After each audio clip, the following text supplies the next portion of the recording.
Команды, вооружившись ручками и бланками, внимательно слушают вопросы. Вводный раунд самый важный, ведь хорошее начало придает уверенности и отличный заряд на всю дистанцию. Магомед Азиев вместе со своей командой «Молодежный совет» не первый раз участвует в интеллектуальных играх. Вопросы на знание законов и Конституции Российской Федерации не составляют для него трудностей. Поэтому команда Магомеда сегодняшний фаворит. Пока что мы побеждаем, так как у нас из 20 вопросов 16 было правильно, и мы лидируем в этом. Вопросы особо не сложные, даже интересные.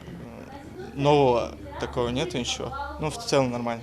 Вопросы на эрудицию и смекалку включают в себя еще и древние исторические факты государства, республики и не только. За каждый правильный ответ, точнее за каждый балл, здесь борются 4 команды. Сегодня вся игра посвящена Конституции Российской Федерации. А оценить по достоинству каждый коллектив здесь призван специально приглашенный состав жюри. Капитаны команд самые опытные игроки, поэтому именно от них зависит успех коллектива. Сегодня задавали различные вопросы касательно истории и законов Конституции Российской Федерации.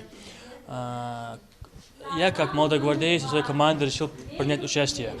Сейчас подсчитывают голоса и оглашают правильные ответы. Думаю, нас обрадует итог, и все будет шикарно. Росквиз – это серия игр, которые приурочены к знаменательным датам России. Это не первый интеллектуальный поединок, организованный Советом сторонников Единой России. 4 ноября мероприятие проводили в честь Дня народного единства. На этот раз интеллектуальный баттл посвящен Дню Конституции Российской Федерации. В мероприятии у нас принимают участие 4 команды: Российский союз молодежи, Молодая гвардия Единой России, молодежное правительство, команда которых называется «Команда будущее», и молодежный совет города Магаз. Вопросы в данной викторине в основном касаются принятия Конституции и Российской Федерации, ее содержания. Жюри подвело итоги и определило победителя и призеров. Команда «Будущий», набрав 27 баллов, становятся триумфаторами. А молодежный совет и молодая гвардия стали серебряными и бронзовыми призерами Росквиз. Идрис Ижиев, Джамалил Тамасханов, Новости 24.